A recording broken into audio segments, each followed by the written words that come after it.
నమస్తే, welcome to KR TV. నేను మీ క్రాంతి. ఇవాళ మనతోటి యువ సామ్రాట్ రవికిరణ్ గారు ఉన్నారు, వారితో పాటు వారి అడ్వకేట్ కూడా ఉన్నారు. ముందుగా వెల్కమ్ చేద్దాం. అన్న నమస్తే. నమస్తే అన్న, బావురా? సూపర్. ముందుగా రవి భాయ్ ఎట్లున్నది? హెల్త్ మంచిగా ఉందా? హెల్త్ కొంచెం జలుబు వచ్చింది అంతే, మిగతాదంతా ఓకే. అంతా ఓకే కదా? ఓకే. మీరు బావురా అన్న? ఫైన్. ఏమైంది? మీరు రిమాండ్కి పోయిరా?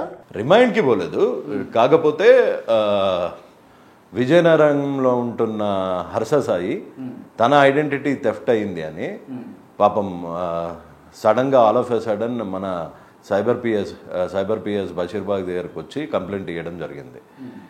నేను ఆల్రెడీ ఉప్పల్ పిఎస్లో 10th రోజు ఇచ్చిన కాబట్టి సో దానికి వీళ్ళు ఏదో కొత్తగా అక్కడి నుంచి ఇక్కడికి వచ్చి అక్కడ ఆల్రెడీ డీజీపీకి ప్రిన్సిపల్ సెక్రటరీకి రిప్రజెంటేషన్స్, ఐటీ మినిస్టర్కి అందరికీ రిప్రజెంటేషన్స్ వెళ్ళిపోయినాయి కాబట్టి అక్కడ మనల్ని ఎవరు దిగాడు కాబట్టి ఇడికి వచ్చి ఒక ఫేక్ అడ్రస్ ప్రూఫ్ పెట్టి, అంటే నువ్వు పోలీస్ స్టేషన్కి వెళ్తే నీ ఆధార్ నెంబర్ అడుగుతారు, నీ ఆధార్ కాపీ అడుగుతారు, నువ్వు ఎక్కడో నువ్వు అని అడుగుతారు.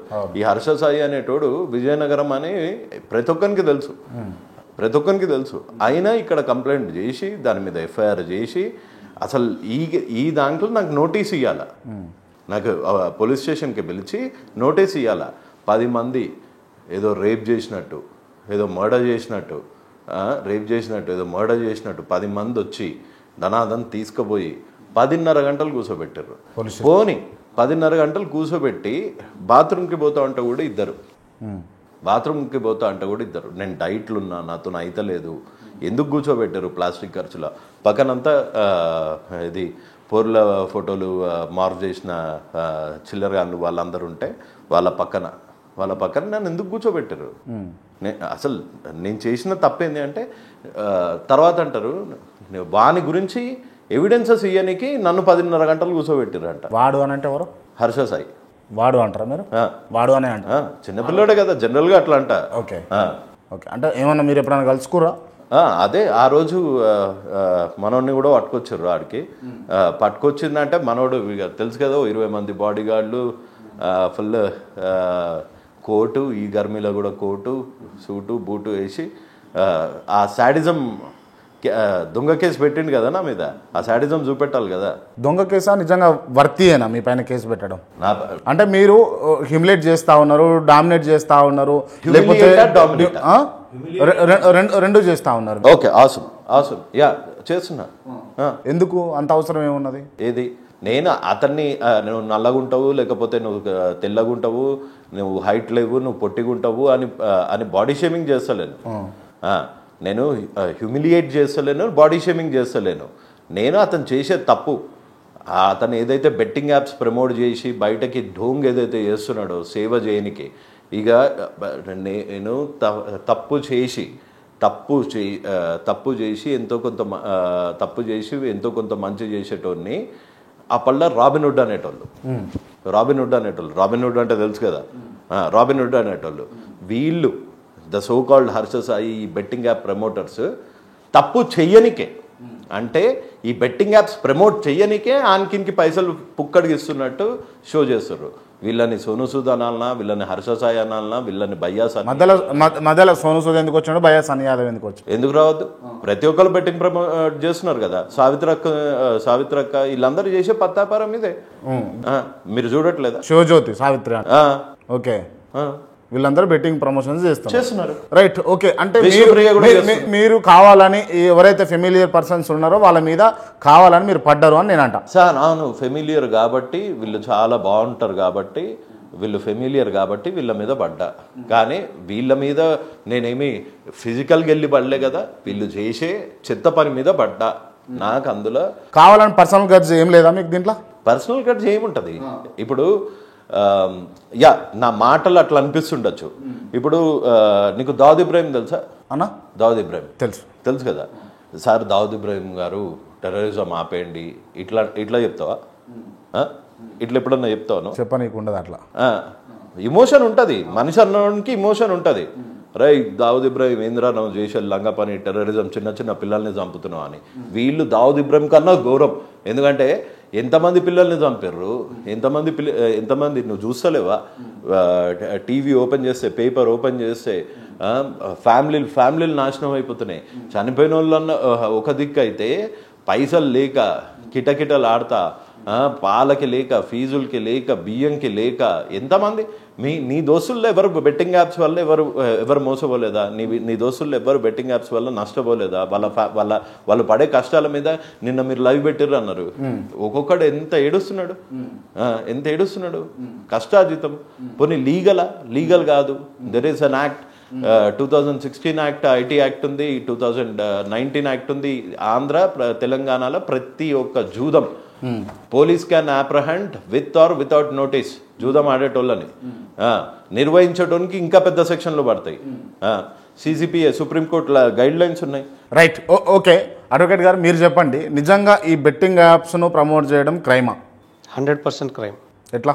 మనకి ఏపీ తెలంగాణలో తెలంగాణ గేమింగ్ అమెండ్మెంట్ యాక్ట్ 2017 చేశారు. ఏపీలో 2020 అమెండ్మెంట్ యాక్ట్ చేశారు.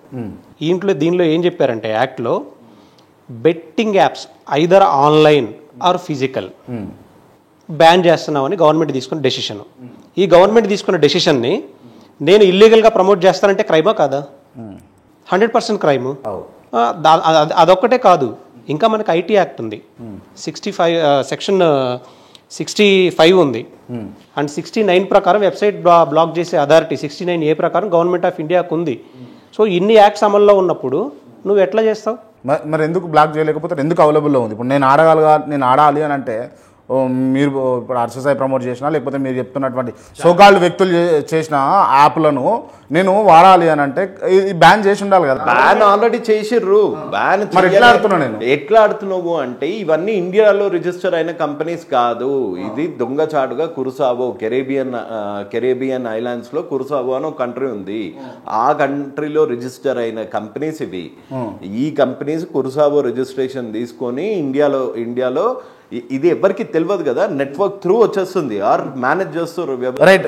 ఇప్పుడు మీకు చాతగాక, మీకు వర్తి లేక, మీరు సంపాదిస్తున్నారని వాళ్ళ మీద పడ్డారు, అంతేనా? అవును. నేను డ్రగ్స్ అమ్మలేక, డ్రగ్స్ అమ్మడం చాతగాక, మర్డర్ చేయడం చాతగాక నేను వాళ్ళ మీద పడ్డా. అంటే డ్రగ్స్ తోటి లేకపోతే సంపుడు తోటి దాంతో అంతకన్నా ఒక మనిషిని ఎక్కడన్నా కొట్టొచ్చు, పొట్ట మీద కొట్టొద్దు. పొట్ట మీద కొట్టే పని ఇది. Right, okay. వాళ్ళు ప్రమోట్ చేస్తారు, వాళ్ళు గలీజ్ ఒప్పుకుందాం, వాళ్ళు నీచులు, వాళ్ళు క్రిమినల్స్ అని యాక్సెప్ట్ చేద్దాం. మరి ఆడేటోళ్ళు విక్టిమ్స్. ఇప్పుడు నువ్వున్నావు, నీకు ఎవరో ఒకళ్ళు, నువ్వు సోషల్ మీడియా ఓపెన్ చేసి ఎవరో ఒకళ్ళనో ఇద్దరినో ఇష్టపడతావు. అసలు కురుసావోలో రిజిస్టర్ అయిన కంపెనీని నీ మొబైల్ ఫోన్ దాకా దాన్ని తీసుకొస్తుంది ఎవరు? వీళ్ళు కాదా? వీళ్ళు ఏమని ప్రమోట్ చేస్తారు? పింక్ కలర్ వచ్చిందంటే నీ 2,000 17,000 అవుతాయి. పెద్ద ఫిగర్స్ చూపించిన కదా వీడియోస్. 5 లక్షలు, 6 లక్షలు, 10 లక్షలు, 20 లక్షలు, 300% బోనస్, 600% లాగిన్ బోనస్. నా లింక్ పెట్టి చేసినావు అంటే నీకు ఒక చీట్ ట్రిక్ చెప్తా, చీట్ ట్రిక్ చెప్తా. వీడియోలు పెడుతుర్రు. నేను 2,000 వేసిన, వాడెవడో 2,000 వేసినావు, ఏం చేస్తున్నావు? 2,000 నీకు కష్టాలు ఉన్నాయా? నీకు పాకెట్ మనీ ఉన్నదా? ఈ బెట్టింగ్ యాప్స్ ఆడు, నీ కష్టాలు తీర్చుకో. రైట్. అంటే మా తోటి జర్నలిస్టు హర్షసాయిని ఇంటర్వ్యూ చేసినప్పుడు క్లియర్గా అడిగిండు, మీరు బెట్టింగ్ యాప్స్ను ప్రమోట్ చేస్తారా అంటే ఏం చెప్పిండు? చేయనని చెప్పిండు, చేస్తలేనని చెప్పిండు. మ్యానిపులేషన్. వీడియోస్ సహా చూపించిన, ఇన్వాయిసెస్ చూపించిన. ఇంకేం కావాలి? ఇంకేం ప్రూఫ్ కావాలి? ఎంత సంపాదిస్తాడు అనుకుంటారు మీరు? నాకు తెలిసి 100 కోట్లు ఉంటాయి. 100 కోట్లు హర్షసాయి సంపాదించారు పక్కానా? ఒక ప్రోబో అన్న కంపెనీ 1,508 కోట్లు జిఎస్టీ కట్టింది. 1,508 కోట్ల జిఎస్టీ కడితే ఇప్పుడు ప్రోబో అన్న కంపెనీ నీకు తెలుసా? నేను ఇప్పుడు వింటున్నా. మనోడు 2 ఏళ్ల కిందటే ప్రోబో అన్న కంపెనీని చేసిండు. అది ఎట్లా రిజిస్టర్ అయింది? Media company. అంటే మన KR TV and media company అని రిజిస్టర్ అయిన కంపెనీ 208 కోట్ల వెంచర్ క్యాపిటల్తో అయింది. 1,500 కోట్ల జిఎస్టీ కట్టింది 4 ఏళ్లలో. ఇప్పుడు జిఎస్టీ కట్టాలంటే పర్మిషన్స్ ఉండాలి కదా. జిఎస్టీ ఎట్లా కడుతున్నారు మరి? అదే రిజిస్టర్ అయ్యింది, కాకపోతే అది మీకు లీగల్ ఇల్లీగల్ క్లారిటీ ఒకటి కావాలి ఫస్ట్. ఇండియాలో లీగల్గా కొన్ని ఉన్నాయి, ఇల్లీగల్గా కొన్ని ఉన్నాయి. లీగల్గా అయినా ఇల్లీగల్గా అయినా తెలంగాణ గేమింగ్ అమెండ్మెంట్ యాక్ట్ ప్రకారం బ్యానే. ఏది లీగల్ కాదు మన దగ్గర. తెలంగాణలో ఆంధ్రాలో రమ్మీ ఆడతారుగా, రమ్మీ ఏది లీగల్ కాదు. రమ్మీ కూడా లీగల్ కాదు. రమ్మీ ఎట్లా ఆడతారు? రమ్మీ కూడా లీగల్ కాదు. డబ్బులు పెట్టి ఆడడానికి ఉండదు. అది ఇక్కడ డబ్బులు పెట్టి మీరు ఫోన్ ఉంది కదా, రైట్ అవే ఫోన్లో మీ ఇష్టం వచ్చిన బెట్టింగ్ యాప్ పెట్టుకోండి. ఇల్లీగల్ యాప్ ఒక్కటి మాత్రమే ఇక్కడ ఓపెన్ అవుతుంది. లీగల్ బెట్టింగ్ యాప్ ఏది ఇక్కడ ఓపెన్? హర్ష సాయి ప్రమోట్ చేసేటాన్ని లీగల్ యాప్. ఇల్లీగల్. ఎస్. మీరు లోటస్ 365 అనే కంపెనీ అతను ప్రమోట్ చేశాడు, అది గవర్నమెంట్ ఆఫ్ ఇండియా బ్యాన్ చేసింది. పరి మ్యాచ్ అది కూడా ఇల్లీగల్ యాప్. ఇండియన్ కంపెనీ కాదు, ఇండియన్ రిజిస్టర్డ్ కంపెనీ కాదు. నెక్స్ట్ ఇంకా బ్యాటరీ అనే కంపెనీని ప్రమోట్ చేశాడు, బ్యాటరీ న్యూస్ అని. అది కూడా కుర్సావాలో రిజిస్టర్ అయిన కంపెనీ. అంటే ఎక్కడో మన ఇండియన్ జ్యూరిస్డిక్షన్ కింద లేనటువంటి కంపెనీస్ని నువ్వు ఆ లింక్స్ నీ పర్సనల్ అకౌంట్స్లో లింక్స్ పోస్ట్ చేస్తూ ప్రజలను మిస్లీడ్ చేస్తూ కొన్ని వందల కోట్ల రూపాయలు నువ్వు సంపాదిస్తూ అట్ ది సేమ్ టైం కొన్ని వేల కోట్ల రూపాయలు కొన్ని వందల మంది సూసైడ్ చేసుకునే స్టేజ్కి వెళ్ళే పరిస్థితి తీసుకొస్తున్నావు. ఆయన మళ్ళీ కంపారిజన్ ధోనితోని. ధోని టీవీలో చేస్తాడేమో యాడ్, అది కూడా లీగల్ బెట్టింగ్ యాప్ది. వాళ్ళకు ఒక సిస్టమ్ ఉంటుంది, అంటే వాళ్ళ మేనేజర్ అది లీగలా కాదా అన్ని చూసుకొని చేస్తాడు కాబట్టి ధోని చేస్తాడు. ధోని కాదు, విరాట్ కోహ్లీ కాదు, ఎవడు చేసినా తప్పే. వాళ్ళ మీద కూడా పడతారు డెఫినెట్ గా ఫ్యూచర్ లో. వాళ్ళు చేస్తలేరా? వాళ్ళు చేసేది టీవీలో చేస్తారు, అంతేగాని ఇన్స్టాగ్రామ్ లో తీసుకొచ్చి పోస్ట్ చేయరు. ధోని పర్సనల్ దాంట్లో పర్సనల్ ఇన్స్టాగ్రామ్ తీసుకో, ఫేస్బుక్ తీసుకో, అందులో ఉన్నాయా బెట్టింగ్ యాప్స్? ఏమన్నా లేవు. వీడు పర్సనల్ అంటే ఇప్పుడు హర్ష సాయి టీవీలో చేస్తే మీకు ఇబ్బంది ఏం లేదు. టీవీలో చేసుకున్న ఆంధ్ర తెలంగాణలో బ్యాండ్. సో టీవీలో నేషనల్ బెట్టింగ్ యాప్ ఏదన్నా చేసుకోమను, కానీ ఇక్కడ ఓపెన్ కానివి ఎన్ని చేసుకుంటాడో చేసుకోమను. ఇక్కడ ఓపెన్ కానివి ఆంధ్రాలో తెలంగాణలో లీగల్ బెట్టింగ్ యాప్స్ ఒకవేళ ఇది నేషనల్ ఫిగర్ అయిపోయి మనోడు ధోని వీళ్ళందరితో కలిపి ఆ నేషనల్ మీడియాలో బెట్టింగ్ యాప్ ప్రమోట్ చేసుకుంటే నాకు ఎటువంటి ప్రాబ్లం లేదు. ఇప్పుడు అవునన్నా కాదన్నా హర్ష నేషనల్ ఫిగరే కదా? నేషనల్ ఫిగర్ కాదా? ఏమో నాకు తెలియదు. అంటే 4-5 రాష్ట్రాల్లో అయితే గుర్తుపడుతున్నారు కదా. నేనైతే ఇంటర్నేషనల్ ఫిగర్ అంట. దావుద్ ఇబ్రాహిం కూడా ఇంటర్నేషనల్ ఫిగరే, ఉసామా బిన్ లాడెన్ కూడా ఇంటర్నేషనల్. వాళ్ళతో పోలుస్తారా మీరు? అవును, అంతకన్నా నీచం వాడు. ఒకటే ఎందుకన్నా అంతగానో కక్ష కట్టారు? ఎందుకు? కక్ష కాదు, బాధ. ఇది ఒకటేసారి బాంబు వేసే 20 మందినో 30 మందినో లేపేస్తాడు. ఇది డైలీ నడిచే వ్యాపారం కదా. మనిషి డబ్బులు లేక ఏడ్చి సూసైడ్ చేసుకునేటట్టు చిత్రహింస చేసి చంపడం పెద్ద నేరమా? ఒకటేసారి బాంబు వేసి చంపేయడం పెద్ద నేరమా? నీ దగ్గర డబ్బులు గుంజుకొని, నీ చైన్లు గుంజుకొని, వాచులు గుంజుకొని, నిన్ను డైలీ 10 రూపాయల ఛాయ్ తాగనికి కూడా నువ్వు ఎవరినో పక్కన అడుక్కునే పొజిషన్లకు తీసుకొచ్చి చంపడం పెద్ద నేరమా?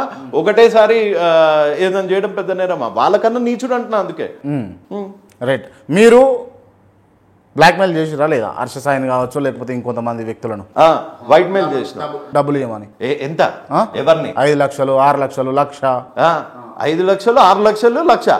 ఇప్పుడు 5 అయిపోయింది, 6 అయిపోయింది, 1,00,000. ఒక ఫిగర్ చెప్పు ఎగ్జాక్ట్లీ. సరే, నేను చెప్పిన ఫిగర్ లో ఏదో కొంత అమౌంట్ మీరు అడిగిరా లేదు? ఎవరిని అడిగే వాళ్ళను పేర్లు ఎందుకు? కానీ పేర్లు తీసుకొని డైరెక్ట్ కాల్ చేయి. అడిగినో లేదో వాళ్ళే చెప్తారు నీకు. ఎక్కడ అడగలే మీరు? వాళ్ళే చెప్తారు. కాంప్రమైజ్ అయిదాము అని చెప్పేసి మీరు పెట్టుకున్నారా? ఇది కాంప్రమైజ్? నేను అంటున్నా మిమ్మల్ని కాంప్రమైజ్ లేకపోతే నేను ఇప్పుడు పోక్ చేస్తా ఉన్నారు, మీరు అంటా ఉన్నారు. కాంప్రమైజ్ అయ్యేటోన్నుంటే ఇన్నేళ్ళకెళ్ళి నేను చూడని పైసా కాదు, నేను చూడని ప్లెజర్ లేదు. యూకేలో 3 years ఉన్నా, యుఎస్లో ఆల్మోస్ట్ 10 years ఉన్నా, మొత్తం ప్రపంచంలో ఎంతో కొంత చూసినా, ఎంతో కొంత తిరిగినా, నేను పోయింది కూడా స్టూడెంట్ వీసా మీద కాదు, పోయింది కూడా H1B వీసా మీద. నువ్వు చెప్పిన ఫిగర్లు నా నెల జీతంలో సగం కాదు. మరి ఎందుకు ఇప్పుడు ఇంతగానో కష్టపడుతున్నారు మీరు? ఏది దేని గురించి కష్టపడుతున్నావు? నువ్వెందుకు కష్టపడుతున్నావు? నువ్వెందుకు నాలంటోని తీసుకొచ్చి ముందు కూర్చోబెడుతున్నావు? ఎవరన్నా తప్పు మాట్లాడటం కూర్చోబెట్టి వాళ్ళతో దమ్కి ఇచ్చినట్టు నువ్వెందుకు అడుగుతున్నావు? నువ్వు నమ్మిన సిద్ధాంతానికి నువ్వు పని చేస్తున్నావు, నేను నమ్మిన సిద్ధానికి నేను పని చేస్తున్నా. అంటే ఇప్పుడు నువ్వు ఎవరైతే హిందూయిజం గురించి తప్పుగా మాట్లాడినావో వాళ్ళని అందరినీ నువ్వు టార్చర్ చేసినట్టు అడుగుతావు క్వశ్చన్స్. అంటే నువ్వు ఒక్కనివే హిందూనా, మేమంతా హిందూ కాదా? వాళ్ళ వాళ్ళందరి మీద ఎందుకు పడ్డావు, వాళ్ళందరూ ఫేమస్ కాబట్టి వాళ్ళ మీద పడ్డావా అని ఇట్లాంటి యూస్లెస్ క్వశ్చన్స్ అడిగితే నీకు ఎంత కోపం వస్తుందో నాకేం వస్తలేదు. నాకు కూడా అంతే కోపం. నాకేం వస్తలేదు, కోపం వస్తలేదు. నేను చెప్పేది ఏంటి అంటే నేను this is on the question, ఏ దొంగ వెనకాల నువ్వు పడ్డా ఫస్ట్ క్వశ్చన్ నా మీద ఎందుకు పడుతున్నావు, ఆళ్ళేడా ఈళ్ళేడా ఆళ్ళేడా, క్యారెక్టర్ అసాసిన్ చెయ్యాలా, 1,00,000 రూపాయలు ఇచ్చినట్టుంటే నేను ఒకవేళ నేను 1,00,000 రూపాయలు బ్లాక్మెయిల్ చేస్తే పోయి కేసు పెట్టాలా, ఫోన్లు రికార్డులు కాదు, పోయి కేసు పెట్టాలా, నన్ను 1,00,000 రూపాయలు అడుగుతున్నాడు అని కేసు పెట్టాలా, కేసు ఎందుకు పెట్టలే? మీరు ఇన్ఫర్మేషన్ ఎంత పెట్టుకున్నారు మీ దగ్గర? ఇప్పుడు నా గురించి మీకు మొత్తం తెలుసు పూర్తిగా, నేను చేసిన తప్పులు మీకు పూర్తిగా తెలుసు. మీరు 4,00,000 రూపాయలు అడిగారు నన్ను, నేను ఇవ్వలేని పరిస్థితులు ఉన్నా, నేను ఇప్పుడు ఎట్లా పెడతా కేసు, ఎట్లా పెడతా? ఇప్పుడు ఎవరు ఇవ్వలేని, నువ్వే అంటున్నావు బ్లాక్మెయిల్ అని, నువ్వే అంటున్నావు బ్లాక్మెయిల్ అని, నువ్వే అంటున్నావు. నేను మీరు అడిగిరా అడగలేదు అన్న ఒక మాట చెప్పండి. డబ్బులు అడగలేదు, డబ్బులు అడగలేదు. ఆ మనిషికి కాల్ చేసి ఇప్పటికన్నా ఆ మనిషికి డైరెక్ట్ గా ఖురాన్ మీద ఒట్టేసి అడగమను, అడిగిండు అని అడగమను, చెప్పు. మీరు అడగలేదు, నేను అడగలే. Right, okay.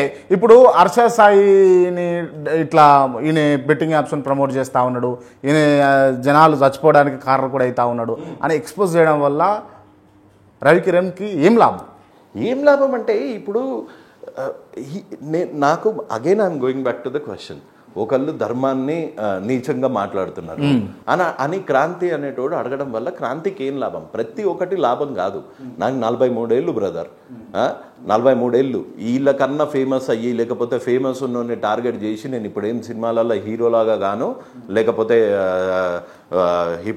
ఇప్పుడు నేనేం మళ్ళీ పెళ్లి చూపులకి వెళ్ళట్లేదు, లేకపోతే నేను ఈ యూట్యూబ్ చిల్లర పైసల మీద బతికేటోని కాదు. Am I clear? Okay. Am I clear? Right. నా యూట్యూబ్ ఏది మానిటైజేషన్ కూడా చేయలే, ఇక్కడ వరకు వచ్చింది నా కష్టార్జితంతోనే. నేను నాకు చేతనైనంత సొసైటీకి ఏది మంచి చేయాలనిపిస్తుందో అది చేస్తా. అది చేయటంలో నీకేం లాభము అంటే తృప్తి, satisfaction. Right. Being a whistle blower, why are you whistle blower అంటే what would you answer? You love it. Right, okay. ఇప్పుడు మీరు లాయర్ గారిని పెట్టుకున్నారు, అడ్వకేట్ పెట్టుకున్నారు, మీరు తనకు కొంత అమౌంట్ ఇవ్వాల్సి దాని తర్వాత మీరు రాకపోకలకు మీరు రావడానికి ఇప్పుడు ఎక్కడి నుంచో మీరు ఇటు దాకా మీకు ఖర్చులు అవుతా ఉంటాయి, అన్ని ఎవరు బేర్ చేస్తారు ఇవన్నీ? అవును, అసలు ఫస్ట్ ఆఫ్ ఆల్ నువ్వు పాకెట్ గాన్లు అనుకుంటున్నావా లేకపోతే ఏమనుకుంటున్నావు? పెట్రోల్ ఖర్చులు కూడా లేకుండా, yes expensive. First of all first రోజు నేను ఆయనకు చెప్పిన మాట ఏంటో అడగండి. ఫస్ట్ రోజు ఏం చెప్పారన్నా? ఇదే కాదు, పిఐఎల్ కూడా వేస్తున్నాము. ఒక పిఐఎల్ వేయడానికి ఎంత ఖర్చు అవుతుంది మీకు ఐడియా ఉందా? పిఐఎల్ అంటే పబ్లిక్ ఇంట్రెస్ట్ లిటిగేషన్ వేయడానికి సుప్రీంకోర్టు, మన ఏపీ హైకోర్టులో వేస్తున్నాము, తెలంగాణ హైకోర్టులో వేస్తున్నాము, 2 చోట్ల వేస్తున్నాము. ఒక పిఐఎల్ వేయడానికి ఎంత ఖర్చు అవుతుంది తెలుసా? ఇన్ని స్టేట్మెంట్లు ప్రింట్అవుట్ చేయడానికి ఎంత అవుతుంది తెలుసా? అసలు ఫస్ట్ ఆఫ్ ఆల్ నేను ఫస్ట్ రోజు సార్తో ఏం అడిగినాను అన్నది మీరే అడగండి ఒకసారి. ఏం అడిగినా? మీరు ఇందాక ఒక క్వశ్చన్ అడిగారు, 1,00,000 రూపాయలు డిమాండ్ చేశారు, 5 లక్షలు డిమాండ్ చేశారని. సేమ్ క్వశ్చన్ నేను అడిగా. ఈ వీడియోలు ఇవి చూశాను కదా, ఈ వీడియోలు చూసి నేను అడిగాను, నువ్వు ఇమ్రాన్ని కానీ లేదా వీళ్ళని 5 లక్షలు నిజంగా అడిగావా అని అంటే ఒకటే స్టేట్మెంట్ ఇచ్చాడు. సార్ నా బ్యాంక్ స్టేట్మెంటు మీడియా సమక్షంలో లేదా మీ సమక్షంలో ఇంక్లూడింగ్ నా ఫ్యామిలీ మెంబర్ స్టేట్మెంటు బయట పెడతా, ఎవరన్నా సరే నా అకౌంట్లో లక్షల డబ్బులు వేసినట్టు ఉంటే నేను పోతా ఫస్ట్ జైలుకి అని చెప్పాడు. సెకండ్, నేను డబ్బులు ఇచ్చి లీగల్గా మెయింటైన్ చేసే అంత ఫెసిలిటీ నాకు లేదు, బట్ ఇన్ ఫ్యూచర్ డెఫినెట్గా ఈ లీగల్ ఏ ఎక్స్పెన్సెస్ ఉన్నాయో నేను డెఫినెట్గా మీకు నా శాలరీలోంచి పే చేస్తా అని చెప్పాడు. రైట్, అంటే లిక్విడ్ తీసుకోనికి వీలు ఉండదా అన్న? ఏది ఎంత లక్షలు లిక్విడ్? అసలు జోబులు చూసుకో, కావాలంటే ఇందులో చూసుకో. లిక్విడ్ అన్న నా బ్యాంక్ స్టేట్మెంట్లు ఎక్కడొక్కడ విత్డ్రావల్ అన్న కనిపిస్తుంది కదా, ఎక్కడ ఉంటుంది? ఇంట్లో దాపెట్టారా అన్న పైసా? అవును, పెద్ద అపార్ట్మెంట్లు ఉంటా, సో కింద అండర్ గ్రౌండ్ కూడా లేదు, దాపెట్టడానికి లేదు. ఆయన నేను ఎందుకు అడుగుతున్నా రవి భాయ్, మీరు మంచిగా అర్థం చేసుకోండి. ఇప్పుడు నాకు తెలుసు, యాజ్ అ ఫ్రెండ్గానా లేకపోతే యాజ్ అ బ్రదర్గానా లేకపోతే మీరు కొట్లాడుతున్న కాజ్ నాకు తెలుసు. బట్ ఏంది అని అంటే పబ్లిక్ ఏమున్నది, రవికి ఏం తీట, రవికి ఏంది ఇంతగానం ఎందుకు గర్జు, రవి ఎందుకు ఇంత కష్టపడతా ఉన్నాడు, రవి కేసుల పాలు ఎందుకు అవుతా ఉన్నాడు, రవికి ఏదో ఉంది, ఇది పబ్లిక్ మైండ్ లో కొంతవరకు ఉన్నటువంటి కేసుల పాలు కాదన్న, కేసుల పాలు కాదు. వాళ్ళు బెదిరించిన కాకుండా సంపి పడేయండి, పాడన్ మై లాంగ్వేజ్, సంపి తెంగుండ్రి, ఏమన్నా చేసుకోండ్రి. నేనైతే ఒక్కసారి తెగించినను అంటే 43 ఏళ్ళు బతికిన ఎంతో కొంత లైఫ్ చూసిన, ఎంతో కొంత దోస్తులు ఉన్నారు, ఎంతో కొంత ఫ్యామిలీ మంచిగా ఉంది. సో ఇక్కడ నుంచి నేను స్పెషల్గా అచీవ్ చేయాల్సిన గోల్స్ ఏవి లేవు. కానీ సావంగానే అమ్మ ఓడో అమెరికా వాడు చచ్చిపోయిండు అంట అని ఒక 3 గంటే ఏడుస్తారు, 4 గంటే ఏడుస్తారు. నెక్స్ట్ డేనో ఆ వారం తర్వాతనో సీరియల్లో చూస్తారు, నా కొడుకు స్కూల్కి పోతాడు, మా మదర్ ఏడుస్తుంది. ఇక దినాలకు మాత్రమే గుర్తుంటుంది. తర్వాత వారం రోజులు ఇనీషియల్గా ఫస్ట్ 1 ఇయర్లో వారం రోజులకో నెల రోజులకో గుర్తుపెట్టుకుంటారు. తర్వాత ఏళ్ళకేళ్ళు మర్చిపోతారు. ఒక మనిషి బతకడం వల్ల చనిపోవడం వల్ల ప్రపంచం గుర్తుపెట్టుకోవాల్సిన అవసరం లేదు. ఏదన్నా ఒక మంచి పని చేస్తే చచ్చిపోయేటోళ్ళని ఒక్కళ్ళనన్నా ఆపితే లైఫ్ లాంగ్ గుర్తుపెట్టుకుంటాడు. అది మంచుకున్న పవర్. ఇది తీట అంటవా, లేకపోతే కుజులి అంటవా, లేకపోతే నేను ఎందుకు చేస్తున్నాను అంటవా, అట్లాంటి తీట చాలా మందికి ఉంటుంది. రైట్. మీరు మీ పరంగా వెళ్ళున్నారన్నా, అంటే ఆర్థికంగా వెళ్ళున్నారా? మీరు ఆర్థికంగా అంటే నెల జీతం మీద బతుకుతా అంతే. మీరు ఇప్పుడు ఎంప్లాయీ, మీరు ఇప్పుడు కూడా వర్క్ చేస్తా ఉన్నారు అంటే బ్రేక్ తీసుకున్నా. ఇది నడుస్తుంది కదా కేసులు ఉన్నప్పుడు, ఇప్పుడు అంతా బ్రేక్ తీసుకున్నావు 2 months. ఓకే. ఇప్పుడు బ్రేక్ లో మీకు ఎట్లా సర్వైవల్ ఎట్లా ఉంటాయి కదన్న, కొంచెం సేవింగ్స్ ఉన్నాయి, వాటితోటే మీరు నెట్టుకొస్తా ఉన్నారు. ఓకే, అంతే కదన్న. మీకు హర్షసాయి లెక్కనో మీరు అంటున్నట్టు ఇంకా ఇతర వ్యక్తుల లెక్క ఇల్లీగల్ గా మీకైతే రావు అమౌంట్. ₹1,00,000 అడిగే బదులు నీకొచ్చిన మెయిల్లో ఎంత ఇస్తా అంటుండు, చూసినావు కదా. నాకు 3 లక్షల ఫాలోవర్లు అన్నారు. నేను చేసింటే నాకెంత ఇచ్చేటోళ్ళు. అంత డబ్బులు అవసరం ఉంటే అన్ని చేసి అడిగే బదులు ఆ బెట్టింగ్ యాప్ ఏదో నేనే ప్రమోట్ చేస్తా కదా. రైట్. ఇప్పుడు ఓవరాల్ గా అంటే ఎంటైర్ తెలంగాణ అండ్ ఆంధ్రప్రదేశ్ లో చూసుకుంటే పర్ మంత్ కు ఎంతమంది బాధితులు పోగైతా ఉన్నారు మీ స్టడీ ప్రకారం? ఇప్పటి వరకు మా దగ్గరికి వచ్చిన బాధితులు కేవలం హర్షసాయి పెట్టే లింక్ వల్ల నష్టపోయామని వచ్చిన బాధితులు ఫిగర్ చెప్తా, మీరు గెస్ట్ చేయండి. ఒక ఫిగర్ ఎంతమంది ఉన్నారు ఇప్పటి వరకు? జనరల్ గా ఇప్పుడు ఇతను రవి మీద కేసు పెట్టి జస్ట్ ఒక 15 days అయిందేమో మేబీ. ఈ 15 days గ్యాప్ లో మా దగ్గర వచ్చిన విక్టిమ్స్ ఎంతమంది వచ్చి ఉంటారు? 10 మంది వచ్చారా? 647 మంది బాధితులు హర్షసాయికి అగెనెస్ట్ గా కంప్లైంట్స్ ఇవ్వడానికి సిద్ధపడి విత్ స్టేట్మెంట్స్ వచ్చిన బాధితులు 647 మంది. ఎంత ఉందో తెలుసా? ఒక్కొక్క బాధితుడు 18 లక్షలు. మీకు ఒక సింపుల్ సినారియో చెప్తా. కేపీహెచ్పిలో ఒక హోటల్లో పనిచేసేటువంటి ఒక వ్యక్తి, హోటల్లో పనిచేసే బార్ అండ్ రెస్టారెంట్లో పనిచేసే వ్యక్తి శాలరీ 25,000. అతను 5 సంవత్సరాలుగా అదే కంపెనీలో పనిచేస్తున్నాడు. వాళ్ళ నాన్న బుక్ బైండింగ్ వర్క్ చేస్తాడు, మదర్ లేరు, అంటే ఉన్నా కానీ వాళ్ళు సపరేట్ అయిపోయి ఉన్నారు. ఆ ఫ్యామిలీ ఎంత స్ట్రగుల్కి గురైందంటే హర్షసాయిని 2019 నుంచి అతను ఫాలో అవుతూ ఇతను ఎప్పుడైతే ఈ బెట్టింగ్ యాప్ని ప్రమోట్ చేశాడో ఆ లింక్ ఒక సామాన్యుడికి, మిడిల్ క్లాస్ వ్యక్తికి ఆశ అనేది కలుగుతుంది. నేను త్వరగా ఎదుగుతాను, నేను ఆడానంటే ఇతను లైవ్లో చూపిస్తున్నాడు, గెలిచి మనం ₹1,00,000 ఎలా గెలవచ్చో యాప్ పెట్టి చూపిస్తున్నాడు. అలా గెలవచ్చు అనే ఆశ కలిగి ఇతను ఫస్ట్ శాలరీ పెట్టాడు, నెక్స్ట్ అప్పు తీసుకున్నాడు, క్రెడిట్ తీసుకున్నాడు, నెక్స్ట్ లోన్ హ్యాండ్స్లో అప్పు తీసుకున్నాడు, తెలిసిన ఫ్రెండ్స్ దగ్గర అప్పు తీసుకున్నాడు. ఎంత అమౌంట్ ఆడాడో తెలుసా? ఎంత? 1,00,000 2 లక్షలు ఆడుంటాడా? 18,30,000. ఇదిగో బ్యాంక్ స్టేట్మెంట్. 18,30,000 ఆడి డబ్బులు కట్టలేక ఒకసారి సూసైడ్ అటెంప్ట్ చేసుకున్నాడు. ఇది ఒక వెయిటర్ ఆడినటువంటి బ్యాంక్ అకౌంట్, ఇది అకౌంట్ స్టేట్మెంట్. ఎవరు ఆడతారండి ఇట్లా కూర్చొని? సుమన్ టీవీలోనో ఏదో టీవీలో ఎవరు ఆడతారండి? హర్షసాయి పెట్టాడని స్టేట్మెంట్లు పట్టుకురండి, ఇగో స్టేట్మెంట్లు పట్టుకొచ్చినామండి, ఇప్పుడు ఏం బీక్తారండి? ఒకసారి చూడండి, బరాబర్ అడుగుతారండి. ఇట్లనే 9,30,000 నష్టపోయిన బాధితుడు. 9,30,000 హర్షసాయి వల్ల 12 లక్షలు నష్టపోయిన బాధితుడు. లక్షలు పెట్టి ఎవరు ఆడతారండి? ఇంకొకటి స్టేట్మెంట్లు బట్టి నా వల్లే అని 22,49,000. ఈ 600 కంప్లైంట్స్ లో స్టేట్మెంట్స్ అన్ని పక్కాగా తీసుకొని ఇప్పుడు క్రైమ్స్ రిజిస్టర్ చేపిస్తున్నాం. ఇప్పుడు అవన్నీ మేము ఎఫ్ఐఆర్ చేయించబోయే ఇవన్నీ ఎఫ్ఐఆర్లు అవుతాయి. ఒకటి 9,30,000, ఒకటేమో 22,49,000, ఒకటేమో 12 లక్షలు. అన్నడా లేదా ఎవరు ఆడతారండి డబ్బులు బలిసిపోయిన వాళ్ళు ఆడతారు. వీళ్ళందరూ బలిసిపోయినారు అన్న. చూస్తే కళ్ళల్లోకి వెళ్ళి నీళ్ళు వస్తాయి. మనిషి బక్కగా ఉండొచ్చు, నరాలు తేలి ఉంటాయి. అసలు నరాలు తేలి ఇదంతా ఇట్లా మొత్తము ఇది అయిపోయి అసలు మనిషి. నేను తింటున్నప్పుడు చూసిన ఆ ఫ్రైడ్ రైస్ తింటుంటాడు కదా, చేతులు వణుకుతున్నాయి. అంత వీక్ ఉన్నాడు. వాళ్ళ ఉసురు తగులుతుందా తగలదా? అట్లాంటి వాళ్ళని చూసిన వాళ్ళని బాధ అనిపిస్తుందా అనిపిదా? మనం మనుషులం కదా. 15,000 ఇవ్వకపోతే సూసైడ్ చేసుకుంటా అని ఎంతమంది మెసేజ్ చేసారో తెలుసా? 15,000 2,000 అన్న ఫీజు కట్టుకోవాలా, అది కట్టుకోవాలా, ఇది కట్టుకోవాలా. ఇప్పుడు నేను కూడా 2,000కి 3,000కి ఒక కెమెరా పెట్టి టా అని, లేకపోతే వచ్చిండు పెద్ద హెల్పర్ అని నేను కూడా టీంని వేసుకొని 15 మంది పురాణం జమ చేసి 15 మంది బాడీ గార్డులు అంట.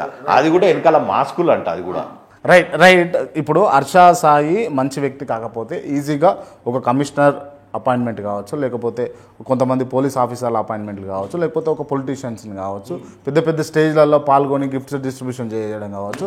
ఇవన్నీ ఎందుకు సాధ్యమైతాయి? కనుక సగం మందికి లా తెలియదు, సగం మంది నా ఇంటర్వ్యూస్ చూసి ఉంటారు, కానీ fall down has already started. దానికి కారకులు మీరే అవుతారు. ఇక ఫాల్ డౌన్కి ఒక సింపుల్ లాజిక్ ఆలోచించండి. నేను నా రూపంలో అయ్యి ఉండొచ్చు, అందరి బాధితులు ఉసురుదాయిలు అయ్యి ఉండొచ్చు. ఒక సింపుల్ లాజిక్ ఆలోచించండి. తెలంగాణ గేమింగ్ అమెండ్మెంట్ యాక్ట్ ప్రకారం section 66D, 67, 66F information technology act ప్రకారం, prevention of money laundering act ప్రకారం హర్ష సాయి మీద ఈ 647 బాధితుల్లో 333 మంది ఆల్మోస్ట్ స్టేట్మెంట్స్ పంపించారు. ఈ 333 కేసులు ఇతని మీద ఎఫ్ఐఆర్ అయితే Harsha Sai prevention of money laundering act కింద జైలుకి వెళ్తాడా? వెళ్ళాల్సిందే, ఖచ్చితంగా వెళ్ళాలి. ఎంత పొలిటికల్ బ్యాక్గ్రౌండ్ ఉన్నా, ఎంత ఇన్ఫ్లుయెన్స్ చేసినా హర్ష సాయి అనే వ్యక్తి జైలుకి వెళ్ళడం, శిక్ష అనుభవించడం అనేది జరగడం అసాధ్యం. అండ్ నాట్ జస్ట్ జ్యుడిషియల్ ఒక్క హర్ష సాయి కాదు, ప్రతి ఒక్క ఎవరైతే ఇల్లీగల్ బెట్టింగ్ యాప్స్ ని తెలంగాణ ఆంధ్రప్రదేశ్ లో ప్రమోట్ చేస్తూ ఉన్నారో ప్రతి ఒక్కరు బాధితుడు ముందుకు వచ్చాడు అంటే డెఫినెట్ గా మేము ముందుండి ఎఫ్ఐఆర్లు. రైట్. మీరు శివజ్యోతి కూడా చేస్తా ఉంది అని చెప్పేసి చెప్పినారు. ఆమె కూడా చేస్తారా? డైరెక్ట్ గా చేస్తా ఉంది, ప్రూఫ్స్ కూడా ఉన్నాయి మీ దగ్గర. భయ్యా సన్నీ యాదవ్ చేస్తాడు, కానీ వాళ్ళిద్దరి మీద ఎక్కువ కాన్సన్ట్రేషన్ చేసినట్టు కాకుండా. ప్రాబ్లం ఏమైపోతుంది అంటే ఏ దొంగను పట్టుకున్నా వాళ్ళ దగ్గరికి ఎందుకు పోలే, వీని దగ్గర ఎందుకు పోలే, అది నా ఆప్షన్. ఇప్పుడు శివజ్యోతి కాదు, భయ్యా సన్నీ యాదవ్ కాదు, లేకపోతే హర్ష సాయి కాదు, ఇంకా ఎంతమంది ఉన్నారన్నా? నాకు తెలుసా, నాకే వస్తున్నాయి కదా డైలీ మెయిల్స్, నాకే వస్తున్నాయి. మరి చాలా మంది ఉన్నారు కదా, వాళ్ళందరూ ఏం కావాలంటున్నా? మీరు ఫెమిలియర్ ప్లేస్ ఎందుకు క్యాచ్ చేసారు? చూడండి ఒకసారి top to bottom approach. Bigg Boss లో ఉన్నది, ఇప్పుడు బిగ్ బాస్ లో ఉంది. ఇండియాస్ మోస్ట్ ట్రస్టెడ్ యాప్ అంట ఫోమో 7. అంటే వీళ్ళు ఏమేమి క్లెయిమ్ చేస్తున్నారు? India's most trusted. ఆగన్నా, నేను కూడా నీకు ఒక వీడియో చూపెడదామని అనుకుంటున్నా. హర్ష సాయినే ఎందుకు విన్నవాలంటే బెట్టింగ్ యాప్స్ ఆడాలా? చిన్న పిల్లలు రా, వాళ్ళు చచ్చినా పర్వాలేదు, వాళ్ళు నీ వల్లే చచ్చిర్రు అన్న దానికి నా దగ్గర పక్కా ఆధారాలు కూడా ఉన్నాయి. నీకన్నా బెట్టింగ్ సాయి గాడు ఒక 1% 2% బెటర్. ఇదైతే ఇంకా టెలిగ్రామ్ లో తీసుకుపోతాడు. ఇదంతా ఎందుకు? మేము కడుతున్న ఇల్లు ఎక్కడ దాకా వచ్చిందంటే G+2 లో G+1 కంప్లీట్ అయిపోయింది. ఒక యూట్యూబర్ ఇన్ని ఇల్లులు కట్టి ఇన్ని చేసి ఏడికెళ్ళి వస్తాయన్న? యూట్యూబ్ నుంచి ఎంత వస్తాయో తెలియదా? ఈయన వదిలేయి. సరే, ఇప్పుడు ఈయనంటే ఈయన మీద ఎందుకు పడ్డావు అంటావు, ఈయన మీద ఎందుకు పడ్డావు అంటావు. భార్య 2 పిల్లలకు విషమిచ్చి ఆ తర్వాత తనకు తాను ఉరివేసి బిగ్ బాస్ లో ఏమైనా క్వాలిఫికేషన్ క్రైటీరియా పెట్టారా అండి? Tasty Teja, tasty Teja, nasty Bablu, ప్రతి ఒక్కరు చేసేది ఇదే. అమర్దీప్ కూడా అసలు ఇండియాలో రిజిస్టర్ అవ్వని కంపెనీని నువ్వు ఇండియాస్ మోస్ట్ ట్రస్టెడ్ యాప్ అని ఎట్లా ప్రమోట్ చేస్తున్నావు? ఇండియాలో రిజిస్టర్ అయిందా? లేదు, కురసావలో రిజిస్టర్ అయింది. ఇప్పుడు ఈ బాధితులకి 22 లక్షలు 30 లక్షలు పోగొట్టుకున్న బాధితులకి హర్ష సాయి కడతాడా, కురసావలో ఉన్న కంపెనీ వాడు కడతాడు? ఇప్పుడు వీళ్ళని ఎవరు అప్రోచ్ అవుతారు? ఇప్పుడు రవికిరణ్ భయ్య యాడ్ చేయాలి, ఎవరు అప్రోచ్ కావాలి? వీళ్ళు కంపెనీ అప్రోచ్ అయ్యింది. మీకు మెయిల్ ఎలా వచ్చింది? మీ టీవీకి మీకు చైనా నుంచి. మీకు ఒక సింపుల్ కేస్ స్టడీ చెప్తా. ఇది ఒక కేస్ స్టడీ. ఆగస్టు 16, 2024లో అరుణ్ సాహు, అలోక్ సాహు, చేతన్ ప్రకాష్ అనే నలుగురిని ఈడీ అరెస్ట్ చేసింది. ఎందుకు? 400 కోట్లు ఇల్లీగల్ బెట్టింగ్ స్కామ్ చేశారని. వాళ్ళు ఏం చేస్తుంటారు? వాళ్ళు ఎవరో తెలుసా? చిన్న చిన్న విలేజెస్లో ఉండే ఎనీ ఐడెంటిటీ లేని వ్యక్తులు, ఒక చైనీస్ వ్యక్తి ఒక మెయిల్ ద్వారా వీళ్ళ కాంటాక్ట్ అయ్యాడు. చైనా వాడు, నువ్వు ప్రమోట్ చేసి అక్కడ కంపెనీ నువ్వు లీగల్గా ఏదో ఒక ఫేక్ డమ్మీ కంపెనీ రిజిస్టర్ చేసి నీ ఇండియన్ కరెన్సీని నాకు డైవర్ట్ చేస్తే, ఏది బిట్ కాయిన్స్ రూపంలో ఇలా డైవర్ట్ చేస్తే నీకు ఇంత పర్సంటేజ్ అని. సో ఇప్పుడు ఇండియన్ గవర్నమెంట్ చైనా వెళ్ళి చైనా వాడిని అరెస్ట్ చేసి తీసుకొచ్చి డబ్బులు కట్టేస్తుందా? ఇక్కడ ఉన్న వాళ్ళని అరెస్ట్ చేసిందా? ఇక్కడ ఉన్న వాళ్ళు చేసింది కదా. చైనా వెళ్ళి మన ఇండియన్ గవర్నమెంట్ పని చేయాలంటే అక్కడ కుదరదు, అక్కడ జ్యూరిస్డిక్షన్ వేరు. ఇప్పుడు ఈ 400 కోట్లు నష్టపోయింది ఎవరు బాధ్యతలేగా? ఈ 400 కోట్లు కట్టాల్సింది ఎవరు కట్టాలి? అరెస్ట్ చేసిన ఈ వ్యక్తులే కదా కట్టాల్సింది. కట్టకపోతే జైలుకి పోతారు. ఇప్పుడు నువ్వు ప్రమోట్ చేసిన యాప్ ఇక్కడ ఇండియాలో లేదు, ఇండియన్ గవర్నమెంట్ కింద రాదు, ఇండియన్ జ్యూరిస్డిక్షన్ కింద రిజిస్టర్ అవ్వలేదు, కుర్సావాలో ఉంది. ఇప్పుడు బాధితులు 600 మంది వచ్చారు. 600 మంది చూసుకుంటే 60 కోట్లు అయినాయి. ఈ 60 కోట్లు ఎవరు కట్టాలి? కుర్సావా మనం ఫ్లైట్ వేసుకుని ఆఫీసులో వెళ్ళి వాళ్ళని అరెస్ట్ చేసి తీసుకొస్తారా? కుర్సావాలో వాడికి లైసెన్స్ ఉంది, వాడిని అరెస్ట్ చేయలేవు. ఇక్కడ ఇండియాలో ఇల్లీగల్ అని తెలిసినా, తెలంగాణ ఆంధ్రప్రదేశ్లో ఇల్లీగల్ అని తెలిసినా నువ్వు ప్రమోట్ చేసావు కాబట్టి నువ్వు కట్టాలి. రైట్ అన్న. ఇప్పుడు మీరు టిక్ టాక్ నుంచి ఉన్నారు కదా, టిక్ టాక్ ఇప్పుడు యాజ్ ఆఫ్ నౌ ఇండియాలో లేదు, బ్యాన్ చేసి. ఆ విధంగా వీటిని బ్యాన్ చేయడానికి కుదరదా? చెయ్యొచ్చు. దీనికి ఒక ప్రాపర్ మెకానిజంని మేము పిఐఎల్ వేసేది ఎందుకు అంటే టైంపాస్కి కాదు. అట్లాంటి మెకానిజంని ఇండియా త్రూ అవుట్ ఇండియా ఒక మెకానిజం లీగల్ బెట్టింగ్ యాప్స్ని, ఇల్లీగల్ బెట్టింగ్ యాప్స్ని చేసి ట్రాయ్ దగ్గర నుంచి, అంటే యూజింగ్ టెక్నాలజీ, ఇంత అడ్వాన్స్డ్ టెక్నాలజీ ఉంది కదా, telephone regulatory authority of India through మన నెట్వర్క్లోకే రాకుండా ఒక మెకానిజంని, ఒక పెద్ద ప్రాసెస్ ఇదంతా. ఒకటి మీరు అడిగిన క్వశ్చన్ని యాజ్ ఏ అడ్వకేట్స్గా గవర్నమెంట్ ఆఫ్ ఇండియాని మేము అడిగాం. రైట్ టు ఇన్ఫర్మేషన్ యాక్ట్ కింద మినిస్ట్రీ ఆఫ్ ఐటీ మినిస్ట్రీని మేము అడిగితే వాళ్ళు ఇచ్చిన ఇన్ఫర్మేషన్ ఇది. ఇప్పటి వరకు మేము 54,078 వెబ్సైట్లు బ్లాక్ చేశాం. చేస్తుంది గవర్నమెంట్ కూడా చేస్తుంది. Government of India 54,078 government of India పని చేయట్లేదు లేదని మనం బ్లేమ్ చేయకూడదు. ఎప్పుడు అన్న చట్టాలు ఉన్నాయి, లూప్ హోల్స్ ఉన్నాయి, దాన్ని వాడుకుంటున్నారు. యాక్ట్లు ఉన్నాయి, చట్టాలు ఉన్నాయి, శిక్షలు ఉన్నాయి. ఈ చిన్న చిన్న అవగాహన రాహిత్యం అంటారు కదా. సో ఎక్కడైతే నేను ఏమనుకున్నా అంటే నా ఒపీనియన్, నా పర్సనల్ ఒపీనియన్ ఇది, మన పోలీస్ ఏంటంటే వెరీ ఎఫెక్టివ్ పోలీస్. బట్ వాళ్ళకి దొంగతనం మీద ఉన్న అవగాహన, దొంగతనం ఫిజికల్గా చేస్తే అరే అక్కడ ఈ బనీన్ గ్యాంగా, చెడ్డీ గ్యాంగా ఎవడు చేసి ఉంటాడు, వాళ్ళ ప్యాటర్న్ చూసి కనిపెట్టేంత ఇంటెలిజెంట్ పోలీసులు ఉన్నారు మన దగ్గర, అంతమంది నిజాయితీ పోలీసులు ఉన్నారు. కానీ సైబర్ క్రైమ్కి వచ్చేసేటప్పటికి వాడు ఎట్లా ఆలోచించుండు అంటే, మీకు ఒక ఫేక్ వ్యాలెట్ యూజ్ చేసి బిట్ కాయిన్ స్కామ్ చేస్తుండా, ఒక ఫేక్ యాప్ చూపించి అందులో 400 కోట్లు ఎత్తుకోబోతుండా, ఇది ఎట్లా చేస్తున్నాడు? దీని మీద అంటే వాడి కుర్సావాలో నుంచి ఇది వస్తుంది, దీన్ని ఎక్కడ ఆపాలా, నెట్వర్క్ ఆపాలా, ఎక్కడ ఆపాలా, ఈ అండర్స్టాండింగ్ కొంచెం తక్కువ ఉంది. క్రాంతి గారు, మీకు ఒక స్ట్రైట్ క్వశ్చన్.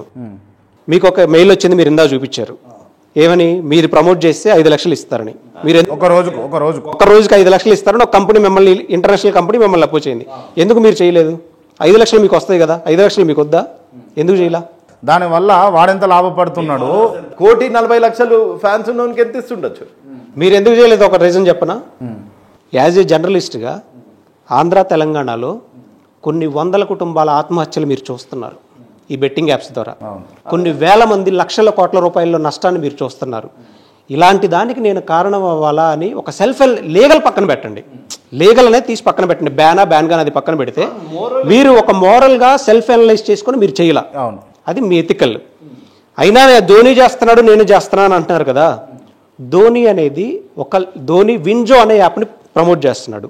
వింజో అనేది government of India ministry of corporate affairs కింద రిజిస్టర్ అయ్యి సంవత్సరానికి 600 కోట్లు టర్న్ ఓవర్ చేస్తూ 160 కోట్లు GST పే చేస్తూ ఉంది. ధోని ప్రమోట్ చేసే యాప్ కూడా తెలంగాణ ఏపీలో ఆపరేట్ చేయడానికి వీలు లేదు. ఆపరేట్ చేసిన ఫ్రీ గేమ్ నువ్వు వాడుకోవచ్చు, మనీ పెట్టి నువ్వు వాడలేవు. కానీ నువ్వు ప్రమోట్ చేసే పరి మ్యాచ్ అనే ఏదైతే ఉందో ఆ పరి మ్యాచ్ అనేది దాని టర్న్ ఓవర్ 6,000 కోట్లు. 6,000 కోట్లు పర్ ఇయర్. 6,000 కోట్లు 6,000 కోట్లలో నువ్వు లింక్ పెట్టడం వల్ల ఎన్ని వందల కోట్లు వెళ్తున్నాయి, దానిలో నీకు ఎంత కమిషన్ వస్తూ ఉంది? ఈ 6,000 కోట్లు నిజంగా గవర్నమెంట్ ఆఫ్ ఇండియా కింద రిజిస్టర్ అయ్యిండి ఇతర స్టేట్స్లో ఆపరేట్ చేయబడితే 6,000 కోట్లకి ఎంత జిఎస్టీ కట్టాలా? ఈ లీగాలిటీస్ అన్ని ఆపన్ చేయండి. మీరు ఎంతసేపు ధోని కంపారిజన్ చేయొద్దు. ధోని దగ్గర ఒక లైసెన్స్డ్ వెపన్ ఉంది. ధోని లైసెన్స్ తీసుకోవాలంటే ఏం చేయాలి? ఎస్పీ ఆఫీస్లో అతనుకున్న థ్రెడ్ ఏంటో చెప్పాలి, గన్ లైసెన్స్ ట్రైనింగ్ తీసుకోవాలి, షూటింగ్ తీసుకోవాలి, లైసెన్సులు తీసుకోవాలి, అప్పుడు ధోనికి లైసెన్స్ వస్తుంది. ధోని కాల్చినా బుల్లెట్ దిగిద్ది. హర్ష సాయి దగ్గర ఒక ఇల్లీగల్ వెపన్ ఉంది, అంటే ఇంటర్నేషనల్ కంపెనీ నుంచి వచ్చిన ఇల్లీగల్ వెపన్ ఉంది.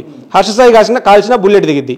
ఈ రెండింటికి ఒకే లీగాలిటీ ఉండిద్దా? ధోని దగ్గర ఉన్న లైసెన్స్డ్ వెపన్కి ఇల్లీగల్ అంతర్జాతీయ టెర్రరిస్ట్ నుంచి వచ్చిన ఇల్లీగల్ వెపన్కి రెండు లీగాలిటీ. ఒక్క మాటలో ధోని ఇండియాకి వరల్డ్ కప్ ఇచ్చినావు, నువ్వేం చెప్పినావు బే?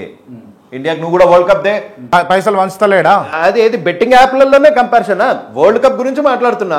ధోని చేసిందని పీకినావు కదా నువ్వు, మరి నువ్వెందుకు ఇండియాకి వరల్డ్ కప్ తీసుకురాలే పీకుడుగా? మళ్ళీ ధోని చేసిండు, కోహ్లీ చేసిండు అంటే కంపారిజన్ అన్నది ప్రతి గ్రౌండ్లో ఉండాలా, ప్రతి గ్రౌండ్లో ఉండాలా. ధోని చేసిండు అని నువ్వు చెడ్డ పని చేస్తావు, అదే ధోని చేసిండు అని మంచి పని చేయవు, ఎందుకు పైసలు రావు? అంతే కదా. కాదు, ఇప్పుడు లక్షలు బాధిత కుటుంబాలకు ఎవరైతే ఇబ్బంది పడతా ఉన్నారో, రోడ్ సైడ్ ఉన్న వాళ్ళకు లేకపోతే పూరి గుడిసెలు ఉన్న వాళ్ళకు పోయి ఇచ్చేసి వస్తాడు, కేకులు కట్ చేపిస్తుంటాడు. నువ్వు ఒక 1,00,000 రూపాయలు ఇవ్వాలనుకో అన్న, ఎవరికన్నా సార్ మీకు జీతం ఎట్లా ఇస్తాడు అన్న, మీకు జీతం ఎట్లా ఇస్తాడు అన్న? ఎట్లా? ఆన్లైన్ 10 రూపాయల నోట్ల కట్టలు తీసుకొచ్చేసి జీతం ఇస్తున్నా అని షోకేస్ చేయడా? ఆన్నే కనిపిస్తుంది. నీ వెనకాలే నువ్వు ఎంత పెద్ద స్టార్ని చూసి ఉంటావు. ప్రైమ్ మినిస్టర్ దగ్గర నుంచి ప్రైమ్ మినిస్టర్ వెనకాల సెక్యూరిటీ గార్డ్ కూడా మాస్క్ పెట్టుకోడు. ఈయన వెనకాల ఉన్న దొంగలు ఎందుకు మాస్కులు పెట్టుకుంటారు? ఏంది ఆంతర్యం ఏంది మీకు తెలిసి? నాకు తెలుసా, ఈ పత్తాపారం అంతా చేసేది, ఈ మనీ లాండరింగ్ అంతా చేసేది వాళ్ళే. వాళ్ళ ఫేసులు కనబడకుండా వాళ్ళ ఫ్యామిలీస్ దగ్గర నుంచి ఈ హవాలా నెట్వర్క్ నడిపేది అంతా వెనకాల. హవాలానా వీళ్ళు నడిపేదంతా? హర్ష నడిపేది మనీ లాండరింగ్. ఇప్పుడు టెక్నాలజీ వచ్చింది కాబట్టి బైబిట్ గీబిట్ అని ఒకటి ఈ దొంగ యాప్స్లోకి వెళ్ళి ఆ బైబిట్లు వేసుకుంటారు. ఆ బైబిట్లని దీన్ని యుఎస్ కన్వర్షన్ చేసి ఇంటి దగ్గరికి క్యాష్ మూట తీసుకొని వస్తారు. క్యాష్లు అని ఇవన్నీ లింక్ అయ్యేవి ఒక పాన్ కార్డ్కి కదా. అంటే అరే నువ్వు చేసేది హవాలా, నువ్వు హవాలా ఎట్లా చేస్తున్నావో నాకు ఒక్క 10 నిమిషాలు నాకు ఛాన్స్ ఇయ్యి. నువ్వు చేసే పత్తాపారం విత్ ప్రూఫ్స్ బయట పెడతా, ఇద్దరం ఇట్లా కూర్చుందాం, యాప్లు స్టేట్మెంట్లు అన్నీ తెచ్చుకొని కూర్చుందాం. నీ మొత్తం చీకటి దందా 10 నిమిషాల్లో తీసి నంగా నిలబెడతా పబ్లిక్ ముందు.